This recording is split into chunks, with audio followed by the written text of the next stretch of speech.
Bismillahirrahmanirrahim. Assalamualaikum warahmatullahi wabarakatuh. Waalaikumsalam warahmatullahi wabarakatuh. Yang kami hormati Bapak Kepala SMP Negeri 38 Bengkulu Utara, yang kami hormati calon guru penggerak Bapak Pepen Yazri, yang kami hormati Bapak Ibu Dewan Guru SMP Negeri 38 Bengkulu Utara, yang kami hormati staf tata usaha SMP Negeri 38 Bengkulu Utara. Puji syukur kita ucapkan atas kehadirat Allah Subhanahu wa Ta'ala, yang mana sampai hari ini kita masih diberi begitu banyak nikmat. Salah satunya itu nikmat iman, nikmat Islam, dan nikmat kesehatan, sehingga kita dapat berkumpul di ruangan ini dalam keadaan sehat walafiat. Salawat serta salam semoga selalu tercurahkan kepada junjungan kita, suri tauladan kita, panutan kita, Nabi akhir zaman, Nabi Muhammad Sallallahu Alaihi Wasallam. Semoga kita mendapatkan syafaatnya di akhir nanti. Amin amin ya rabbal alamin. Baik Bapak Ibu sekalian, sebagaimana yang tadi disampaikan sebelumnya, adapun agenda kita pada siang hari ini berkumpul di ruangan ini dalam acara diseminasi budaya positif di sekolah calon guru penggerak Kabupaten Bengkulu Utara SMP Negeri 38 Bengkulu Utara. Baik, untuk acara pada pagi hari ini, marilah kita buka acara kita pada pagi hari ini dengan sama-sama mengucapkan bacaan basmalah. Bismillahirrahmanirrahim. Untuk acara yang kedua yaitu kata sambutan. Dalam hal ini ada kata sambutan dari Kepala Sekolah SMP Negeri 38 Bengkulu Utara.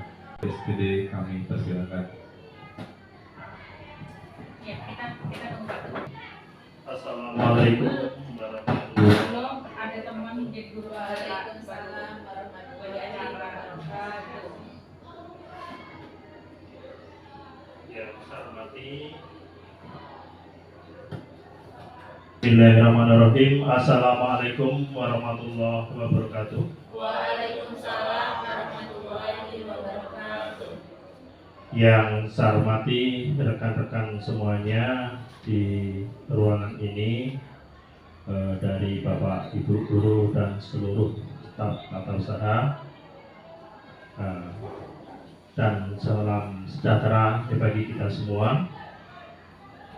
Pertama-tama marilah kita panjatkan puji syukur kita kehadirat Allah Subhanahu wa Ta'ala, yang mana tadi telah disampaikan kepada pembawa acara bahwa kita selalu diberi kenikmatan, salah satunya adalah kenikmatan kesehatan, sehingga kita pada saat ini bisa berkumpul bersama dalam rangka diseminasi budaya positif di sekolah, terutama adalah di sekolah kita yang tercinta yaitu SMP Negeri 38 Bengkulu Utara. Sholawat seiring salam marilah sama-sama kita tujukan kepada baginda Rasulullah SAW yang telah memberikan tuntunan kepada kita tentang tatanan manusia sedunia, sehingga kita mengalami zaman yang penuh dengan kenikmatan yang sama-sama kita alami bersama-sama ini. Ya, kami sebagai yang dituakan di SMP Negeri 38 Bengkulu Utara ini, yang mana salah satu rekan kita adalah sudah lolos untuk mengikuti yaitu calon guru penggerak, yaitu pada angkatan yang kelima.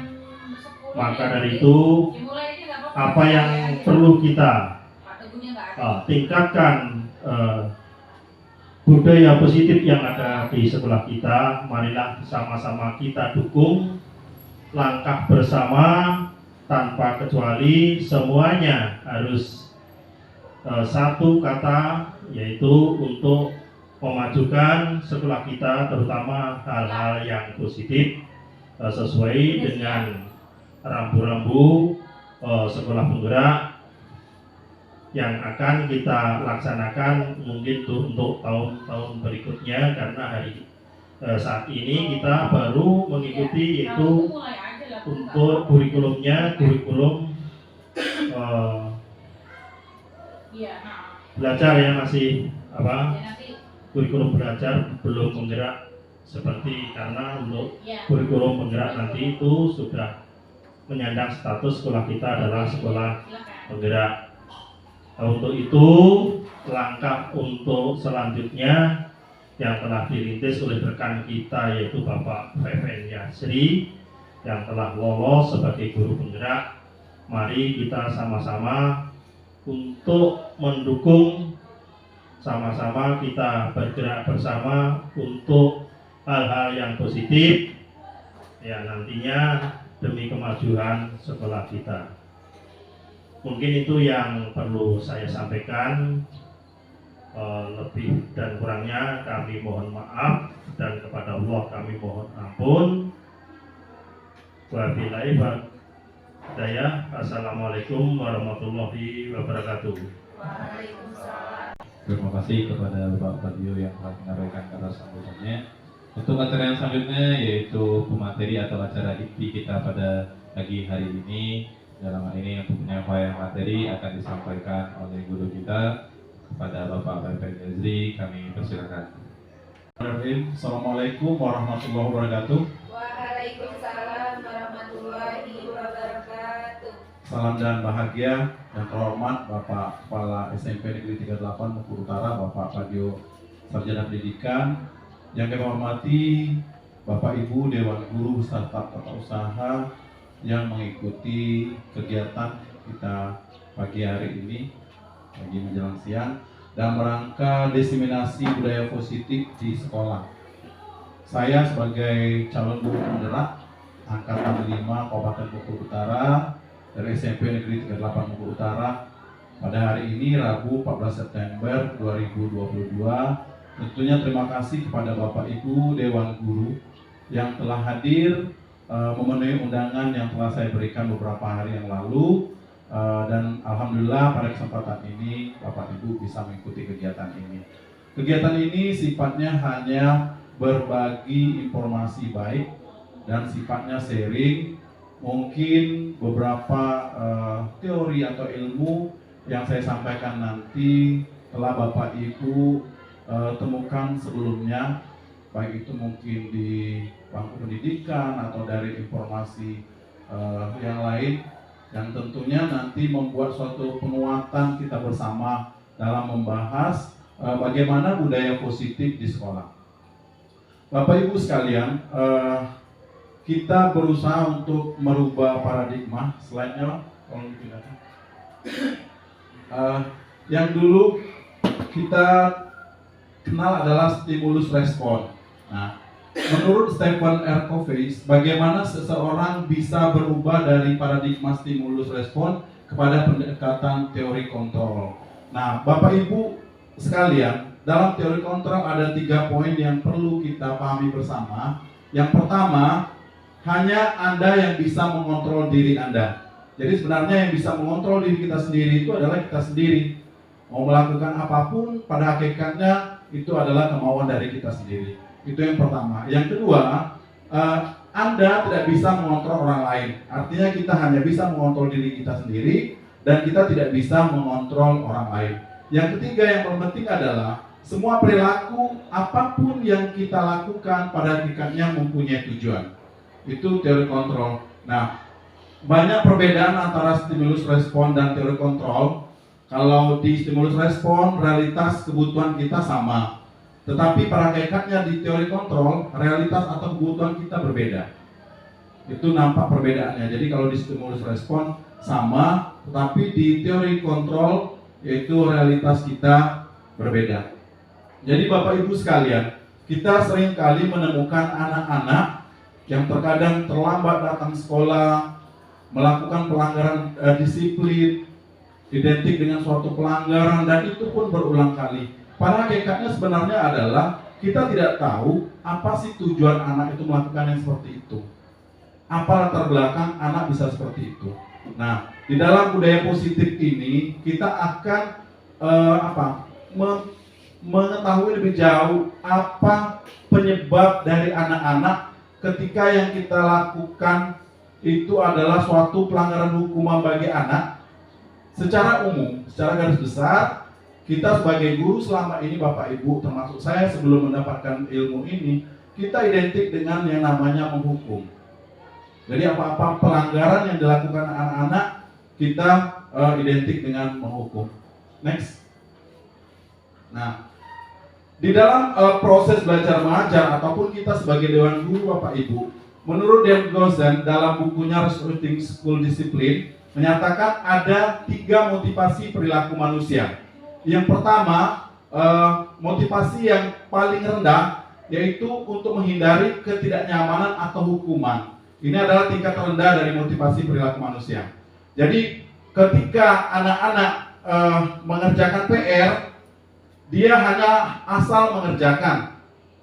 Supaya apa? Supaya dia tidak mendapatkan hukuman. Maka sebenarnya anak-anak ini baru mendapatkan motivasi yang paling rendah. Begitu juga dengan kita sebagai Bapak Ibu Dewan Guru, ketika kita melakukan suatu tugas hanya tidak mau merasa tidak nyaman atau menghindari dari hukuman yang telah disepakati, maka pada hakikatnya kita masih memiliki motivasi yang paling rendah. Yang kedua, motivasi yang kedua yaitu untuk mendapatkan imbalan atau penghargaan dari orang lain. Jadi motivasi ini lebih tinggi ketimbang dengan motivasi yang pertama. Jadi misalnya kita suatu kegiatan, katakanlah MGMP, mata pelajaran, kita kan biasanya kalau melakukan kegiatan, nanyanya ada transport tidak, ada biaya makan siang tidak, maka kita sebenarnya pada hakikatnya kita masuk ke dalam motivasi yang kedua. Begitu juga dengan anak-anak. Nah, motivasi yang ketiga, motivasi inilah yang timbul dari diri Bapak Ibu atau siswa kita sekalian. Motivasi ketiga yaitu untuk menjadi orang yang mereka inginkan dan menghargai diri sendiri dengan nilai-nilai yang mereka percaya. Jadi kembali kepada disiplin atau aturan, pada hakikatnya kita bukan menghindari suatu yang tidak nyaman atau hukuman atau supaya kita mendapat imbalan, kita diterapkan suatu peraturan. Sebenarnya yang kita lakukan itu adalah poin yang ketiga. Bagaimana kita menjadi orang yang diinginkan atau menghargai diri sendiri, serta tahu sebenarnya aturan yang sebenarnya. Misalnya kepala sekolah sudah menetapkan kita hadir di sekolah jam 7 misalnya gurunya. Sehingga pada hakikatnya ketika kita sudah masuk ke motivasi ranah yang ketiga, kita bukan hanya menghindari hukuman atau ketidaknyamanan atau mendapatkan imbalan. Misalnya ketika kita sudah datang ke sekolah tepat waktu, mungkin kita mendapat reward atau pujian dari kepala sekolah, tapi bukan itu. Nah, yang hal penting itu adalah bagaimana kita menimbulkan motivasi dari diri kita sendiri tanpa motivasi dari luar. Nah, ini Bapak Ibu sebenarnya hal yang rumit yang harus kita terapkan dengan anak-anak kita. Bagaimana anak-anak kita ini tumbuh dan berkembang dalam proses belajar mengajarnya, timbulnya dari diri sendiri, bukan karena mengharapkan pujian dari gurunya, bukan juga mendapatkan hadiah dari Bapak Ibu Dewan Guru. Jadi ini tingkatan motivasi yang disampaikan. Selanjutnya ada 5 teori kontrol Bapak Ibu. Mari kita merefleksi selama ini kita mengajar, kita masuk ke yang mana? Atau bisa jadi kita sudah masuk ke 5-5-nya, atau mungkin masih berada di poin nomor 1. Poin nomor 1 Bapak Ibu, kita sebagai seorang guru, yaitu seorang penghukum, bisa menggunakan hukuman fisik maupun verbal. Orang-orang yang menjalankan posisi penghukum senantiasa mengatakan bahwa sekolah memerlukan sistem atau alat yang dapat lebih menekan murid-murid lebih dalam lagi. Jadi yang pertama, guru tipe yang pertama itu adalah tipe menghukum. Jadi apa-apa ketika anak-anak melanggar aturan, kita tidak menanyakan secara detail, tiba-tiba kita marah dengan nada yang keras, biasanya ada hukuman. Nah, itu masuk ke ranah yang pertama. Hasilnya, ketika kita menjadi seorang guru yang tipe penghukum, kemungkinan murid marah dan mendendam atau bersifat agresif. Bisa jadi sesudah kembali duduk, murid tersebut akan mencoret-coret bukunya atau meja tulisnya. Artinya ini salah satu bentuk dari suatu kekesalan atau kecewaan anak-anak. Atau lebih buruk lagi, Sepulang sekolah, murid melihat motor atau mobil bapak ibu guru dan akan menggores kendaraan tersebut dengan paku. Ini adalah salah satu cerminan. Jadi ketika anak-anak itu kita hukum, sebenarnya itu bukan suatu solusi, tetapi membuat anak kita semakin agresif dan menimbulkan kebencian kepada kita. Dan tipe penghukum ini pada hakikatnya selama ini yang kita lakukan dan tidak menuju ke arah yang lebih baik. Next. Yang kedua, tipe guru yang pembuat merasa bersalah. Pada posisi ini, biasanya guru akan bersuara lebih lembut. Pembuat merasa bersalah akan menggunakan keheningan yang membuat orang lain merasa tidak nyaman, bersalah atau rendah hati. Misalnya seperti ini Bapak Ibu. Ketika kita menjadi guru yang pembuat merasa bersalah, kita akan menyampaikan anak-anak, "Nak, kalau kamu seperti ini, saya dimarah sekolah-sekolah." Kan kita sudah menetapkan aturan. Jadi ini termasuk ke dalam tipe orang yang ketika kita menyampaikan materinya, maka orang yang kita sampaikan itu tadi merasa kira-kira bersalah seperti itu. Oh iya, kalau saya seperti ini, saya merasa bersalah. Beda dengan tipe yang pertama tadi Bapak Ibu. Kalau tadi tiba-tiba dia menghukum, entah disuruh push up atau apa. Nah yang kedua sudah mulai mengolah emosi dan di situ diarahkan bahwa anak ini apa yang dilakukannya, apa yang dilanggarnya itu dia merasa bersalah. Nah di situ murid akan merasa bersalah, hasilnya bersalah telah mengecewakan ibu atau bapak gurunya. Murid akan merasa menjadi orang yang gagal dan tidak sanggup membahagiakan orang lain.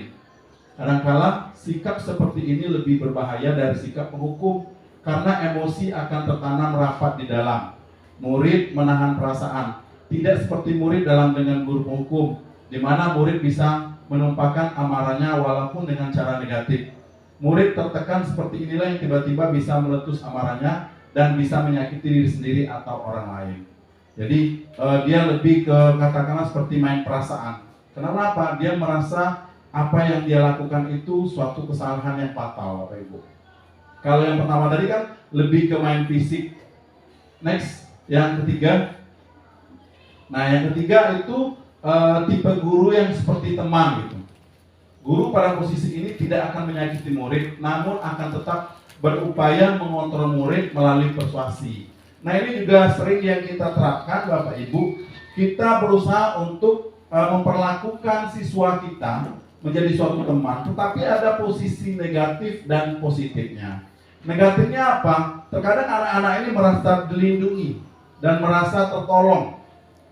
Katakanlah ketika dia melakukan permasalahan, ya tidak apa-apa, nanti bapak yang menyelesaikan, ibu yang menyelesaikan. Ini masuk ke dalam guru yang tipenya tipe teman. Jadi ada sisi positif dan ada sisi negatifnya. Sisi positifnya tetap dia akan mengakui apa sebenarnya yang dia lakukan itu melanggar atau tidak. Tetapi sisi negatifnya kita mengambil peran di situ seolah-olah apa yang dilakukan anak itu menjadi tanggung jawab kita dan kita berusaha untuk menutupinya.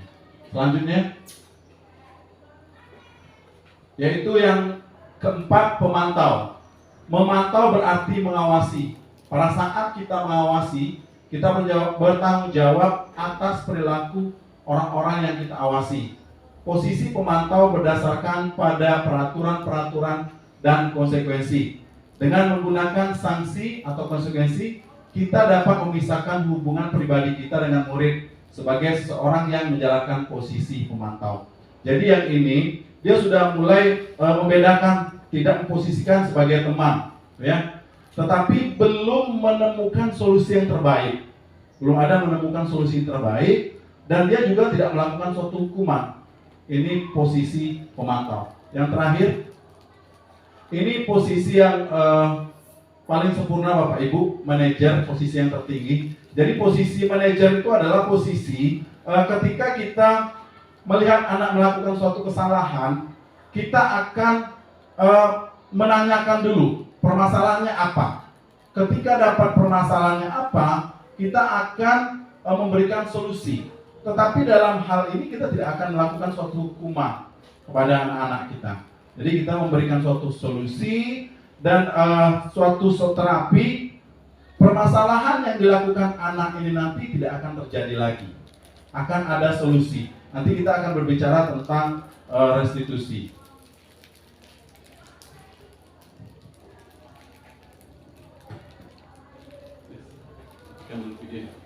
Bapak Ibu, di selanjutnya apa sinyalnya ada Bang? Belum itu. Sekarang saya akan mendengar dari Bapak Ibu yang saya berikan materi, sifatnya sharing atau ada suatu refleksi katakanlah ketika saya memaparkan materi atau hal-hal yang pernah dilakukan, baik itu posisi Bapak Ibu sebagai Dewan Guru atau Guru BK atau wakil, sebenarnya kita posisinya di mana? Sifatnya hanya sharing Bapak Ibu, silakan. Dari yang saya sampaikan, paling tidak dari 5 fungsi kontrol. Mungkin sudah ada Bapak Ibu yang sudah sampai ke taraf manajer atau baru tipe penghukum yang ketika anak melakukan suatu kesalahan kita memberikan sanksi.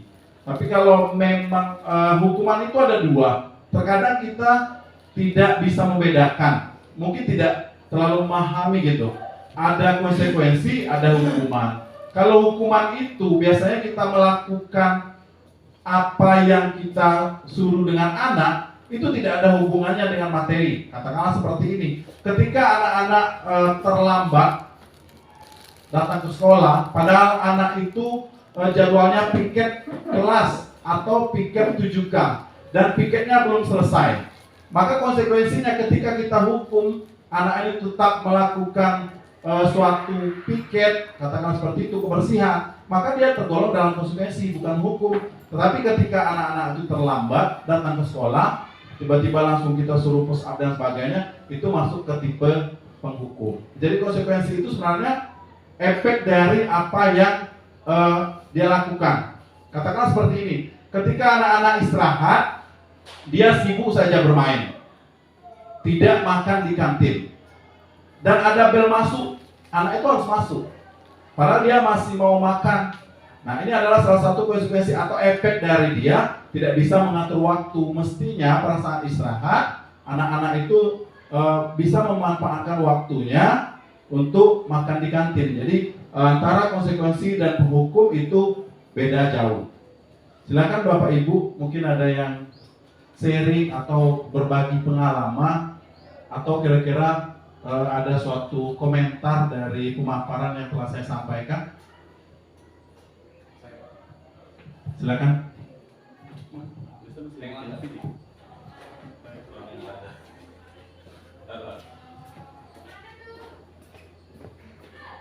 Masih. Baik, terima kasih. Assalamualaikum warahmatullahi wabarakatuh. Waalaikumsalam warahmatullahi wabarakatuh. Setelah kami mendengarkan paparan dari Bapak tadi yang berkaitan dengan masalah pemberian hukuman. Jadi hukuman, kalau kita lihat di sini, hukuman itu ada dua jenis yang mestinya harus kita berikan kepada siswa. Yang pertama, hukumannya sifatnya tidak menyentuh kepada hukuman fisik. Itu akan lebih baik dan sesuai dengan sangat relevan sekali dengan kondisi dan aturan yang berlaku sekarang ini. Nah, karena kalau hukuman fisik ini bertentangan sekali dengan peraturan bahwa saat ini kan guru tidak boleh lagi melakukan hukuman fisik itu. Kemudian yang kedua, hukuman itu jelas harus ada kaitannya dengan materi yang mereka langgar. Nah, saya contohkan kalau di PAI, Pendidikan Agama Islam, ini sudah kami terapkan yang berkaitan dengan aturan harus mengikuti sholat zuhur berjamaah sesuai dengan jadwal yang sudah ditetapkan. Nah, anak ini ketika kita memberikan tawaran terhadap pelanggaran yang dia lakukan, misalnya tidak membawa alat sholat ketika jadwal memang pada kelas mereka. Nah, alasannya bukan karena berhalangan, tapi memang dia lupa atau gimana, tidak bawa alat sholat. Sehingga saya berikan pertanyaan, hukuman apa yang pantas kalian terima? Ada yang menjawab, terus apa aja Pak? Kemudian ada juga yang menjawab skot jam dan segala macam. Nah, saya berpikir hukuman yang seperti itu tidak ada relevansinya dengan dengan pelajaran itu. Nah, sehingga saya memutuskan untuk memberikan sanksi hukuman dengan membawa sajadah. Saya kira itu kaitannya relevansinya sangat erat sekali dengan aturan yang dilanggar oleh mereka.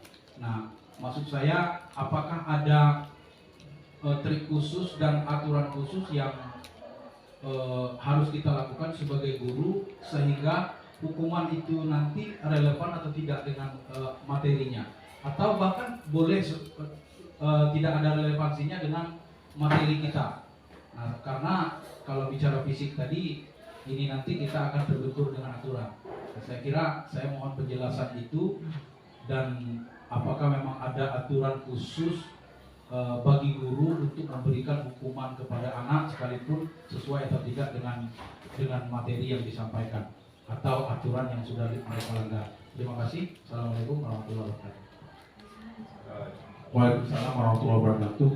Terima kasih kepada Pak Wana yang telah menyampaikan katakanlah studi kasus Pak Wana ya, yang terjadi di siswa kita ketika anak-anak tidak membawa perlengkapan sholat. Nah, kita masuk ke ranah pengertian restitusi. Restitusi adalah proses menciptakan kondisi bagi murid untuk memperbaiki kesalahan mereka, sehingga mereka bisa kembali pada kelompok mereka dengan karakter yang kuat. Ini menurut Gozen pada tahun 2004. Jadi Bapak Ibu, intinya sekarang ini kami dari guru penggerak sudah mendapatkan ilmu yang selama ini diberikan oleh fasilitator maupun pengajar praktik dan instruktur, bahwa sebenarnya yang bentuknya menghukum itu tidak diperbolehkan dalam sekolah, apapun bentuknya. Seperti yang disampaikan oleh Pak Wana tadi, anak merasa katakanlah bersalah Pak Wana ya, jadi dia siap untuk melakukan push up dan sebagainya, dan itu tidak boleh Bapak Ibu kita lakukan. Apapun alasannya tidak boleh kita melakukan itu. Termasuk juga memang benar ada kaitannya dengan perlengkapan sholat. Misalnya kita suruh beli perlengkapan sholat, dan itu juga tidak boleh sebenarnya. Itu tidak boleh kita lakukan. Tetapi dalam teori ini yang perlu kita terapkan adalah yang namanya restitusi. Restitusi itu adalah suatu praktik yang kita laksanakan kepada anak. Jadi sifatnya tidak ada menghukum, tetapi kita berusaha untuk mengenai mental anak-anak kita. Bagaimana ketika kasus yang terjadi oleh Pak Wana tadi, kita sampaikan, kita tanyakan dulu apa penyebabnya.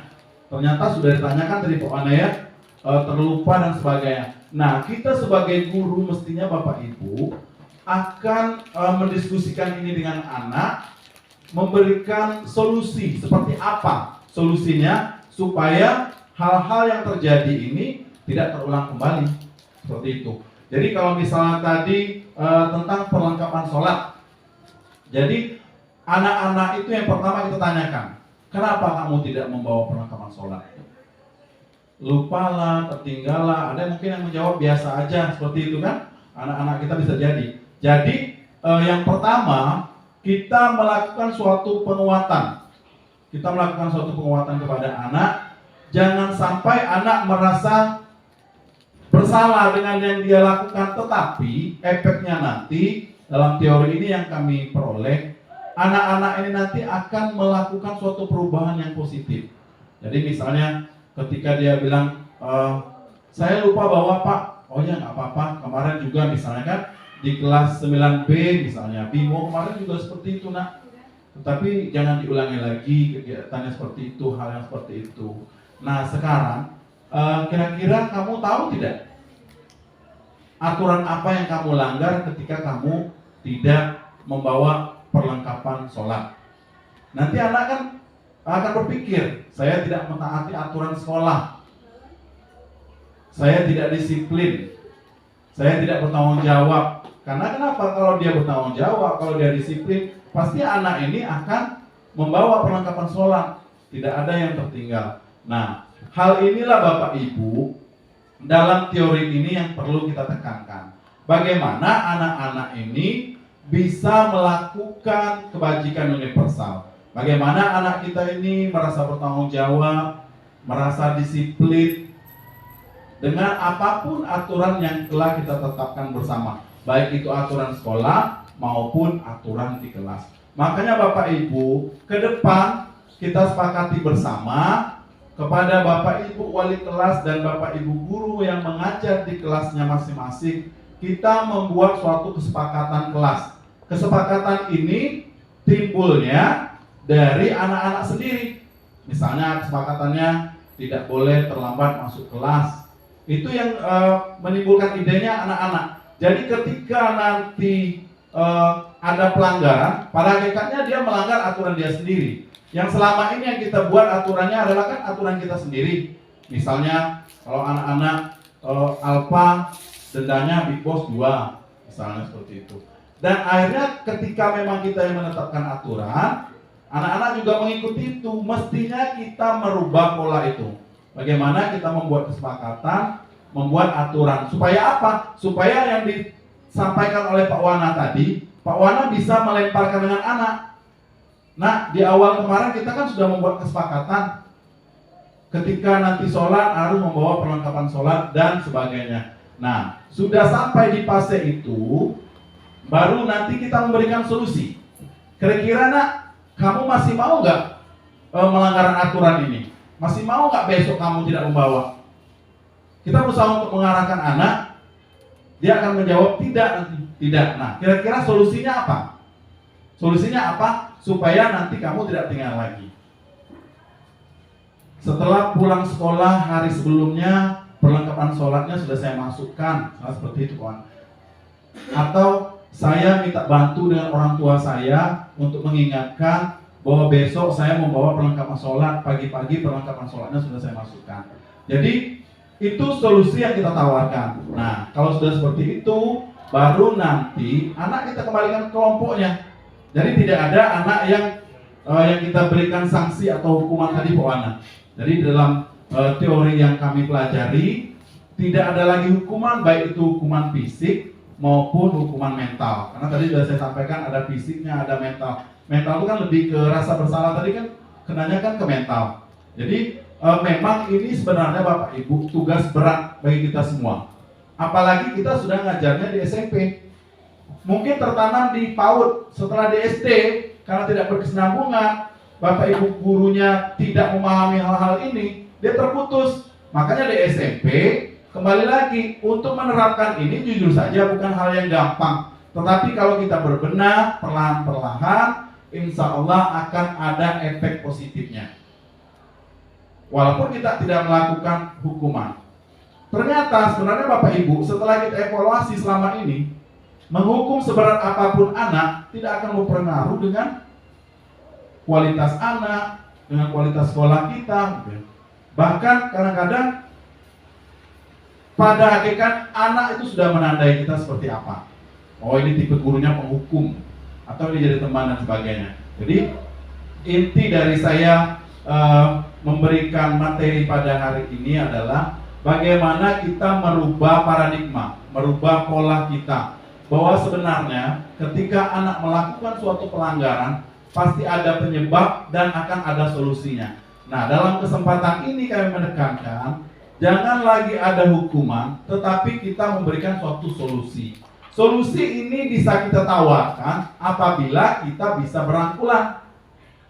Jangan sampai nanti Pak Wana yang menerapkan aturan, yang lainnya ketika menemukannya tidak ada respon, tidak ada respect. Jadi anak itu merasa terlindungi. Hal-hal inilah yang kadang-kadang di satu sisi kita akan melakukan suatu aturan, menegakkan aturan, tapi di satu sisi ada beberapa guru yang kadang-kadang melihat kita sudah tahu sepakat aturannya kalau anak-anak itu misalnya harus pakai sepatu hitam. Sudah tahu ketika kita ngajar ada anak yang pakai sepatu putih kita biarkan, atau yang rambutnya gondrong kita biarkan. Atau yang bajunya ketika memang kita suruh masukkan bajunya tidak masukkan, kita biarkan. Ini dampaknya luar biasa Bapak Ibu untuk kita melakukan suatu kedisiplinan budaya positif di sekolah kita. Jadi intinya kami mengajak ayo kita bergerak, bagaimana kita berusaha sekuat tenaga merubah paradigma, merubah pola pikir kita untuk tidak hanya memberikan suatu solusi. Ketika ada suatu kesalahan, yang kita berikan adalah hukuman. Karena sebenarnya ada hukuman atau tidak, itu tidak berpengaruh dengan anak, tetapi justru membuat tipe anak ini menjadi anak yang pendendam, menjadi anak yang anarkis, agresif, dan biasanya lebih keras anaknya ketika selalu kita hukum. Bisa jadi seperti yang kemarin Bapak Ibu, ini menjadi suatu pemikiran kita bersama. Terlepas kejadian yang kemarin itu, apapun masalahnya di rumah, ini mungkin kita harus menyadari adanya kelimak dari anak-anak kita. Seperti yang kemarin yang terjadi pada Enda itu. Mungkin selama ini dia sudah merasa tertekan dengan guru yang lain, dengan saya atau guru-guru yang lain. Nah, muaranya ketika ada yang ditanyakan guru BK, padahal waktu itu guru BK tidak membentak-bentak, tetapi mungkin yang saya sampaikan tadi, dia sudah masuk ke klimaksnya, sudah masuk ke ranah dia sudah merasa tertekan, merasa selama ini mungkin dipojokkan dan sebagainya. Nah, hal-hal seperti inilah kedepannya harus kita bijaki bersama, harus kita carikan solusi. Jadi itu Pak Wana, jawabannya.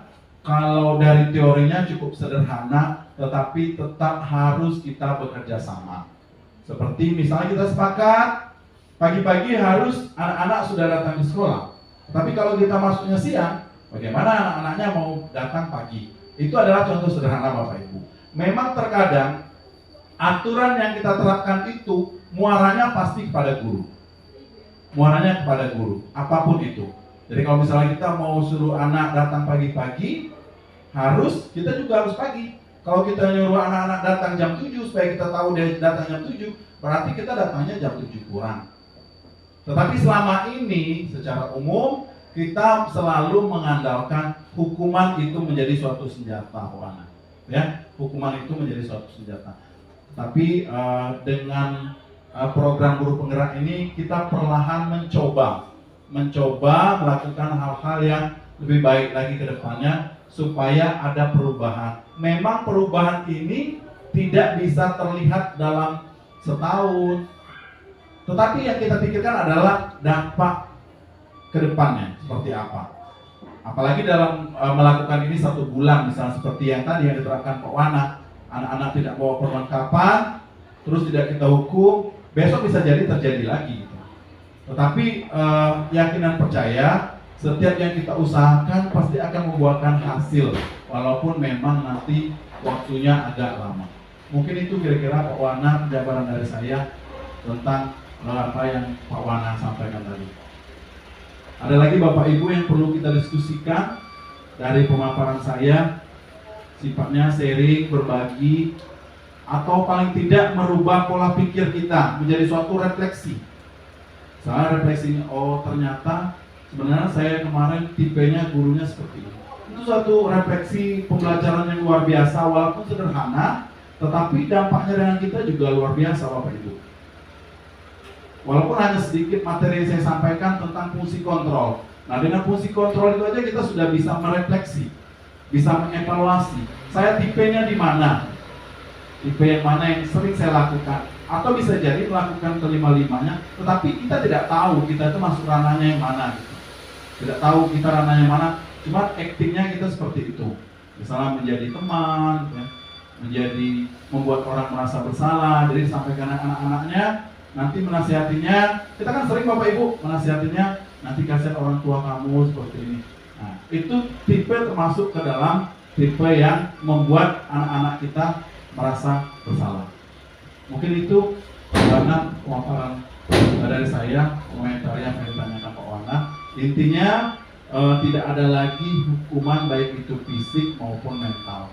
Sekarang bagaimana caranya kita mendiskusikan dengan siapapun yang melakukan suatu permasalahan dengan memberikan solusi dan sifatnya adalah berkelanjutan. Sifatnya berkelanjutan. Jadi kalau hari ini dicek lagi besok, jangan hari ini kita membuat aturan, besok kita lepaskan, jadi tidak akan ada hasilnya. Selama ini kan yang kita lakukan seperti itu Bapak Ibu.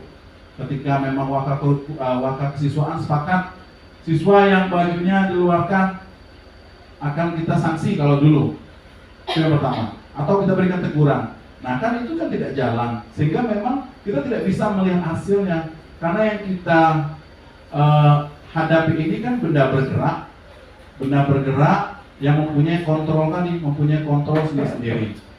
Jadi itu Bapak Ibu, mari kita bekerja sama, berusaha untuk mempertahankan budaya positif, meningkatkan budaya positif di sekolah kita, dan merubah paradigma yang selama ini membuat kita benar, ternyata itu sangat keliru. Terima kasih. Ya, terima kasih kepada Bapak PPN Hezri yang telah menyampaikan materi kita pada siang hari ini tentang bagaimana cara menghadapi siswa yang bermasalah. Baik Bapak Ibu sekalian, tanpa terasa kita sudah ke penghujung acara. Kalau tidak ada yang ingin ditanyakan lagi, tidak ada yang perlu di-sharingkan lagi, mungkin kita cukup sampai di sini dulu. Mungkin kita sambung lagi insyaallah di kesempatan yang lain. Baik Bapak Ibu sekalian, tanpa terasa sudah kita mengacara, baiklah kita tutup acara kita pada siang hari ini dengan sama-sama mengucapkan bacaan Alhamdulillahirabbil alamin. Saya pribadi sebagai pembawa acara kita pada siang hari ini, mohon maaf apabila ada kata yang kurang berkenan di hati Bapak Ibu sekalian, dan kepada Allah saya mohon ampun. Saya akhiri, wabillahi taufiq wal hidayah. Wassalamualaikum warahmatullahi wabarakatuh.